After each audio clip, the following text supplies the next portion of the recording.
ஒரு பெரிய அற்புதத்தை செய்யுங்க என்று சொல்லி ஒவ்வொரு நாளும் ஜெபிங்க.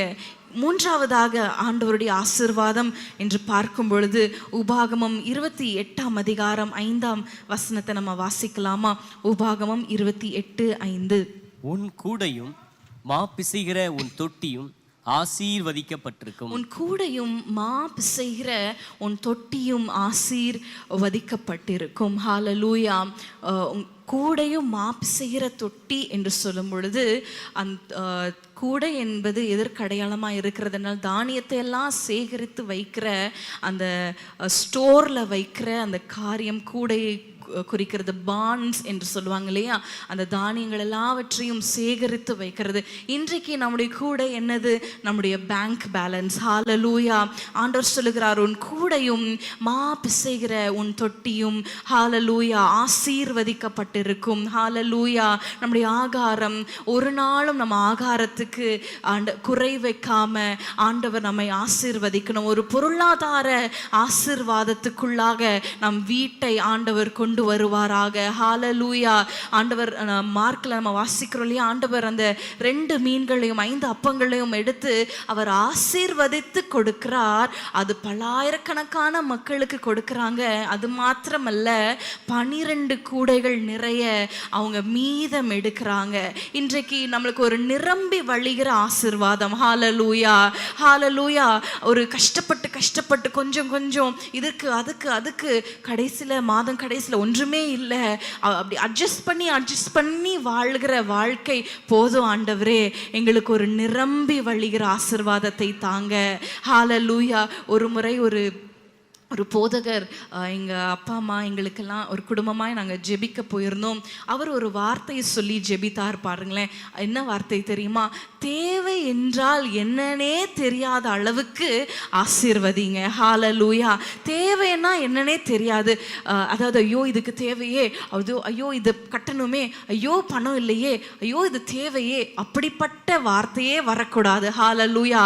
எல்லாம் சம்பூர்ணமாய் சாப்பிட்டு திருப்தி அடைகிற ஒரு ஆசீர்வாதம். ஹல்லேலூயா. ஒருவேளை இத்தனை வருஷம் நீங்க அப்படி கஷ்டப்பட்டிருக்கலாம். கொஞ்சம் சேகரித்து நல்லதான் சேகரிக்கிறது. ஆனா இந்த வசனம் சொல்லுகிறது போல கூடை நிறைய எடுத்தார்கள். ஹல்லேலூயா. ஆண்டவர் ஆசீர்வதிக்கும் பொழுது அவர் நிரம்பி வழிகிற ஆசீர்வாதத்தை தருகிறார். அன்றைக்கு அந்த விதவையும் அவனுடைய மகனும் அந்த கூடை நிரம்பி வழியத்தக்கதாக, அங்க பாத்திரங்கள் எல்லாம் நிரம்பி வழியத்தக்கதாக எண்ணெயும் மாவும் குறைவில்லாமல் இருந்தது இல்லையா? நம்ம வாசிக்கிறோம் இல்லையா 1 ராஜாக்கள்ல. அப்படிப்பட்ட ஒரு ஆசீர்வாதம், நிரம்பி வழிகிற ஆசீர்வாதம். அது நிரம்பி வழிந்து அது மற்றவர்களுக்கு வழிந்தோடணும். ஹல்லேலூயா. எனக்கே இல்லையே, எனக்கே குறைவா இருக்கிறதே, எனக்கே இல்லையே, அப்படி இல்லை. அது நிரம்பி வழிந்து ஹல்லேலூயா, அது நதி போகிற இடமெல்லாம் ஆசீர்வாதம் என்று சொல்லது போல நாம் இருக்கிற இடங்கள்ல நாம் ஆசீர்வாதமாய் மாறணும். ஹல்லேலூயா. கடன்லையும் வறுமையிலையும் நம்ம சிக்கி அப்படியே தவித்து கொண்டிருந்த நாட்கள் போதும். நம்ம சம்பூரணமாய் வாழ்கிற நாட்களுக்குள்ளாக ஆண்டவர் நம்மை கொண்டு வருவாராக. நீதிமொழிகள் 3:10 வாசிக்கலாமா? நீதிமொழிகள் 3 அதிகாரம் 10 நம்ம வாசிக்கலாம். அப்பொழுது களஞ்சியங்கள் பூரணமாய் நிரம்பும், உன் ஆலைகளில் திராட்சரசம் புரண்டோடும். உன் களஞ்சியம் பூரணமாய் நிரம்பும். அப்பொழுது உன் களஞ்சியம் பூரணமாய் நிரம்பும். அப்போ எப்பொழுது என்று முந்தின வசனத்தை நம்ம பார்க்கும் பொழுது வாசிங்க. உன் பொருளாலும் உன் எல்லா விளைவின் முதற் பலனாலும் கர்த்தரை கனம் பண்ணு. இந்த வசனம் போதும். இதை நான் எக்ஸ்பிளைன் பண்ண வேண்டும் என்ற அவசியம் இல்லை. ஆண்டவருக்கு நம்ம முதலிடம் கொடுக்கும் பொழுது, ஆண்டவரை நம்ம கனம் பண்ணும் பொழுது, ஹல்லேலூயா, உன் களஞ்சியங்கள் பூரணமாய் நிரம்பும். ஹல்லேலூயா. உங்கள் ஆலைகளில் திராட்சரசம் புரண்டு ஓடும். இப்படி புரண்டு ஓடுகிற மற்றவர்களுக்கு கொடுக்கணும். ஆண்டவரை நீங்க ஜெபிங்க. ஆண்டவர், இல்லாதவங்களுக்கு நான் கொடுக்கணும், மற்றவர்களுக்கு நான் ஆசீர்வாதமா இருக்கணும். அப்படிப்பட்ட ஒரு குடும்பமா எங்களை உயர்த்துங்க. நம்ம கண்களை மூடி ஜெபிக்கலாமா? சொல்லலாமா? ஆண்டவரே, ஆண்டவரே, இந்த வசனங்கள் சொல்லப்பட்டது போல என் கூடையும் என் மா பிசைகிற தொட்டியும் ஆசீர்வதிக்கப்பட்டிருப்பதாக. எங்கள் கைகளின் பிரயாசத்தை நாங்கள் சாப்பிடத்தக்கதாக எங்கள் கைகளின் பிரயாசத்தை நீர் ஆண்டவரே உறுதிப்படுத்துவீராக. ஆண்டவரே, அதை வாய்க்க பண்ணுங்க. ஆண்டவரே, நாங்கள் கையிட்டு செய்கிற காரியங்கள்ல உம்முடைய கரம் இருப்பதாக. எங்கள் பிள்ளைகளுடைய தொழில்ல சொல்லுங்க, அவர்கள் செய்கிற காரியங்கள்ல, அவர்கள் செய்கிற வேலையில உம்முடைய கரம் இருப்பதாக. ஒரு நிரம்பி வழிகிற ஆசீர்வாதத்துக்குள்ளாக எங்களை நடத்துகிற ஒரு காலத்துல எங்களை கொண்டு வருவீராக. ஒரு நிரம்பி வழிகிற ஆசீர்வாதத்தின் நாட்கள் எங்கள் வாழ்க்கையில வருவதாக. ஹல்லேலூயா, ஹல்லேலூயா. கொஞ்சம் பணம், கொஞ்சம் காசு, கொஞ்சம் அரிசி, கொஞ்சம் தான் இருக்கு, அப்படிப்பட்ட நாட்கள் மறைந்து நிரம்பி நிரம்பி நிரம்பி வழிகிற ஆசீர்வாதங்கள்ல ஆண்டவரே உங்கள் குடும்பத்தை நீர் கொண்டு வருவீராக. பிள்ளைகளின் ஆண்டவரே ஆசீர்வாதத்தை பார்த்து பெற்றோர் மகிழத்தக்கதான ஆண்டவரே பெரிய ஆசீர்வாதங்களை நீர் கட்டளையிடுவீராக. வீடு இல்லாதவர்களுக்கு நல்ல வீட்டை கட்டி தாங்கப்பா. ஆண்டவரே, சின்ன வீட்டுல, வசதி இல்லாத வீட்டுல இருக்கிறவர்களுக்கு வசதியான வீட்டை தருவீராக. வாகனங்களை தருவீராக. ஆண்டவரே, பேங்க் பேலன்ஸை நிரப்புவீராக.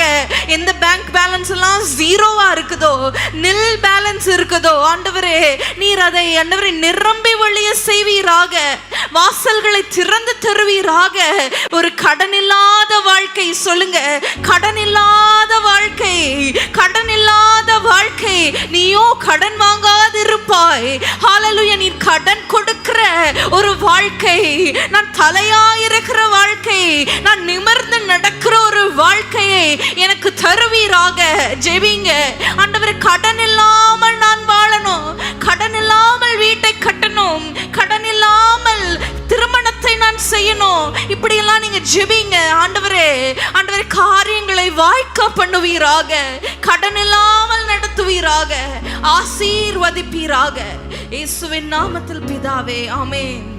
என் தேவன் தம்முடைய மகிமையின் செல்வத்தினா, என் தேவன் தம்முடைய மகிமையின் செல்வத்தினா குறைகளை கிறிஸ்துவுக்குள் நிறைவாக்கி நடத்திடுவார். குறைகளை கிறிஸ்துவுக்குள் நிறைவாக்கி நடத்திடுவார். என் குறைகளை, என் கடன்களை, என் பற்றாக்குறையை அவர் நிறைவாய் நடத்துவார். சொல்லுங்க, குறைகளை கிறிஸ்துவுக்குள் நிறைவாக்கி நடத்திடுவார். சிங்கக்குட்டிகள் பட்டினி கிடக்கும், ஆண்டவரை தேடுவோர்க்கு கூரை இல்லையே. சிங்கக்குட்டிகள் பட்டினி கிடக்கும், ஆண்டவரை தேடுவோர்க்கு கூரை இல்லையே. கூரை இல்லையே, கூரை இல்லையே. ஆண்டவரை தேடுவோர்க்கு நல்ல கைகளை தட்டி சொல்லலாமா? கூரை இல்லையே. கர்த்தரை தேடுகிறவர்களுக்கு குறைவில்லை. ஆண்டவரை தேடுவோர்க்கு கூரை இல்லையே. கூரை இல்லையே, கூரை இல்லையே. ஆண்டவரை தேடுவோர்க்கு கூரை இல்லையே. ஹல்லேலூயா. கடைசியாக ஒரு ஆசீர்வாதத்தை நம்ம பார்த்து ஜெபித்துட்டு நம்ம செய்திக்குள்ளாக கடந்து போகலாம். சங்கீதம் 118 அதிகாரம், சங்கீதம் 118 15 வசனத்தை நம்ம வாசிக்க கேட்கலாம். நீதிமான்களுடைய கூடாரங்களில் ரட்சிப்பின் கம்பீர சத்தம் உண்டு. ஹல்லேலூயா. இருக்கிற ஆசீர்வாதங்களே பெரிய ஆசீர்வாதம் ரட்சிப்பு. ஹல்லேலூயா. இப்போ சொன்ன ஆசீர்வாதங்கள், நிரம்பி வழிகிற ஆசீர்வாதங்கள் எல்லாம் இருந்தாலும் ரட்சிப்பு இல்லை என்றால் அதில் பயன் இல்லை. ஹல்லேலூயா. நம்ம இதற்காக நம்ம ஊக்கத்தோடு நம்ம ஜெபிக்கணும். நம்ம பிள்ளைகளுக்காக, நம் குடும்பத்தினருக்காக. ஆண்டவரே, உம்முடைய ரட்சிப்பினால், உம்முடைய ரட்சிப்பின் சந்தோஷத்தினால ஒவ்வொரு நாளும் நம்ம நிரப்பப்படணும். ஹல்லேலூயா. ஏதோ ஒரு ஒரு நாள் நம்ம சபைக்கு வரும் பொழுது நம்ம ஆண்டவரை துதிக்கிறது, ஆராதிக்கிறது, மற்ற நாட்கள் நம்ம பழைய வாழ்க்கைக்கு செல்லுகிறது அப்படி அல்ல. ரட்சிப்பை நம்ம காத்து கொள்ளணும். ஹல்லேலூயா. நம் வீடுகளில் இருக்கும் பொழுது நம் ரட்சிப்பின் ஆடையில ஒரு கரை இல்லாம இருக்கணும். ஹல்லேலூயா. நம்ம பார்த்து சொல்லிடக்கூடாது, நீங்க என்ன ஜெபிக்கிறீங்க, நீ என்ன வேதம் வாசிக்கிற, இப்படி நடந்து கொள்கிறியே, இப்படி பேசுறியே அப்படின்னு ஒரு நாளும் யாரும் நம்மளை சொல்லிடக்கூடாது. ஹல்லேலூயா. சாமுவேல் மனுஷனுக்கும் கர்த்தருக்கும் பிரியமாய் நடந்து கொண்டான் என்று நம்ம வாசிக்கிறோம். 2 சாமுவேல் 6ஆம் அதிகாரத்துக்கு திருப்பிக் கொள்ளலாமா?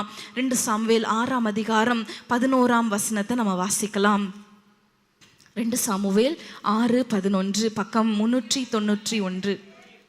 கர்த்தருடைய பெட்டி கித்தியனாகிய ஓபேதேதோமின் வீட்டிலே 3 மாதம் இருக்கையில் கர்த்தர் ஓபேத்ஏதோமையும் அவன் வீட்டார் அனைவரையும் ஆசீர்வதித்தார். ஆமென். அவன் வீட்டார் அனைவரையும் ஆசீர்வதித்தார். கர்த்தருடைய பெட்டி ஓபேதேதோமின் வீட்டில் இருந்தது நிமித்தம் ஆண்டவர் அவர்களை ஆசீர்வதித்தார். வீட்டார் அனைவரையும் ஆசீர்வதித்தார். கர்த்தருடைய பெட்டி அது கர்த்தருடைய பிரசன்னத்துக்கு அடையாளமா இருக்கிறது. கர்த்தருக்கு அவர்கள் இடம் கொடுத்தது நிமித்தம், கர்த்தருடைய பிரசன்னத்துக்கு கர்த்தர் உலாவி வருவதற்கு அவர்கள் இடம் கொடுத்தது நிமித்தம் அவங்களுடைய வீட்டை, அவங்க குடும்பத்தை, எல்லாரையும் அவர் ஆசீர்வதித்தார். இன்றைக்கு நம்ம ஆண்டவருக்கு இடம் கொடுக்கிறோமா? ரட்சிப்புக்கு இடம் கொடுக்கிறோமா? ஜெபத்துக்கு இடம் கொடுக்கிறோமா? இல்லையே. நிறைய சீரியலுக்கும் சினிமா பாட்டுக்கும் இப்படிதானே இடம் நிறைய கொடுக்கிறோம். தேவையில்லாத பேச்சை பேசுகிறதற்கும் ஃபோன் எடுத்து இதற்கு தானே இடம் கொடுக்கிறோம். யூடியூப்ல எவ்வளோ நம்ம மெசேஜஸ் கேட்குறோம், எவ்வளோ தேவையில்லாத வீடியோஸ் பார்க்கிறோம். ஆண்டவர் பார்க்கிறார். எனக்கு எங்க இடம் இருக்கு? சகேயுவை பார்த்து அன்றைக்கு ஆண்டவர் சொன்னார், சகேயுவே சீக்கிரமா இறங்கி வா, நான் வீட்டுக்கு வருகிறேன். ஆண்டவர் வீட்டுக்கு போன போது என்ன நடந்தது? அங்கு ரட்சிப்பு உண்டானது. ஹல்லேலூயா. ஹல்லேலூயா. ஒரு நித்திய ஆசீர்வாதம் என்றால் அதன் ரட்சிப்பு மாத்திரமே. மற்ற எல்லாவற்றையும் நம்ம இங்கேயே விட்டுட்டு போயிடணும். ஆனால் அந்த ரட்சிப்பை தான் நம்ம எடுத்துட்டு நம்ம மேலேயோ கீழேயோ நீங்க டிசைட் பண்ணுங்க. இதற்காக நம்ம ஜெபிக்கலாம். ஆண்டவரே, எங்கள் வீட்டில் ரட்சிப்பு தங்கி இருக்கணும். ஹல்லேலூயா. ஆண்டவர் உலாவி வரத்தக்கதாக நம்முடைய வாழ்க்கை முறை இருக்கணும். உன் தேவனாகிய கர்த்தர் உன் பாளையத்துல உலாவி வருவதற்கு உன்னுடைய காரியத்துல அசுசி ஒன்றும் இருக்கக்கூடாது. உன் காரியத்துல பார்த்து அசுசிகளை பார்த்து அவர் சென்று விடாதபடிக்கு உன் பாளையம் எங்கும் சுத்தமாயிருக்க கடவுது என்று நம்ம வாசிக்கிறோம். பாளையம் சுத்தமாயிருக்கணும். வீடு, நம்முடைய இருதயம், ஆண்டவர் தங்கி இருப்பதற்கு நம்முடைய இருதயம் சுத்தமாயிருக்கணுமே. ஆண்டவர் நம்மிடத்துல தங்கி இருப்பதற்கு அவர் இருந்து நம்மை ஆசீர்வதிக்க வேண்டும் என்றால் நம்முடைய ரட்சிப்பை இன்றைக்கு நம்ம சற்று சிந்தித்து பார்க்கலாமா? ஆண்டவரே, இன்றைக்கோ பெற்ற அபிஷேகம், இன்றைக்கோ பெற்ற ரட்சிப்பு, ஆனா அந்த ரட்சிப்பு நிறைவேற பிரயாசப்படுகிறேனா இல்லையே, நான் ஜெபிக்கிறேனா இல்லையே, வேதம் வாசிக்கிறேனா இல்லையே. ஆண்டவர் உங்களை பார்த்து கேட்கிறார், உங்கள் ரட்சிப்பின் வஸ்திரம் எப்படி இருக்கிறது? பழையதா இருக்கிறதா? ஓட்டை விழுந்து இருக்கிறதா? கரைப்படிந்திருக்கிறதா? ரட்சிப்பின் வஸ்திரமே இல்லை என்று சொல்றீங்களா? ஆண்டவரிடத்துல கேளுங்க. ஆண்டவரே, திரும்பவும் எங்களை உயிர்ப்பிப்பீராக. கேளுங்க, திரும்பவும் எங்களை உயிர்ப்பிப்பீராக. ஆண்டவரே, எங்களை ஆண்டவரே உமக்கேற்றவர்களாய் நீர் அணைந்து கொள்ளுவீராக. எங்கள் வீட்டில் உம்முடைய பிரசன்னம் தங்கி இருப்பதாக சொல்லுங்க. ஆண்டவர் பார்த்து நம்மை விட்டு போகாதபடிக்கு நம்மளை சுத்திகரித்து கொள்ளுங்க. உங்கள் வீடு எங்கும் சுத்தமாயிருக்க கடவுது. வீட்டில் இருக்கிற ஒவ்வொருத்தரையும் தேவரீர் சுத்திகரிப்பீராக. தேவையற்ற பழக்க வழக்கங்கள், தேவையற்ற பேச்சு, தேவையற்ற உறவுகள்ல இயேசுவே ஒரு விடுதலையை தருவீராக. ஆண்டவரே, பிள்ளைகள் உம்மை அறிகிற அறிவுல வளர கிருபை செய்வீராக. கிருபை செய்வீராக. பிள்ளை வளர்ந்த ஆவியில் பலன் கொண்டது என்று சொன்னப்பட்டது போல எங்கள் பிள்ளைகள் ஆவி உடையவர்களாய், கர்த்தருடைய ஆவி உடையவர்களாய், ஹல்லேலூயா, கர்த்தருடைய ஆவியில பலன் உள்ளவர்களாய், பலன் குன்றினவர்களாய் அல்ல, பிசாசுக்கு இடம் கொடுக்கிறவர்களாய் அல்ல, பிசாசின் சதியில சிக்கி விடுகிறவர்களாய் அல்ல. தேவரீர் பலனை தருவீராக. ஜெபிங்க. நீங்க வாய்களை திறந்து ஜெபிங்க. ஆண்டவரே, எங்கள் பிள்ளைகள் கர்த்தரால் போதிக்கப்பட்டிருப்பார்களாக. கர்த்தரால் போதிக்க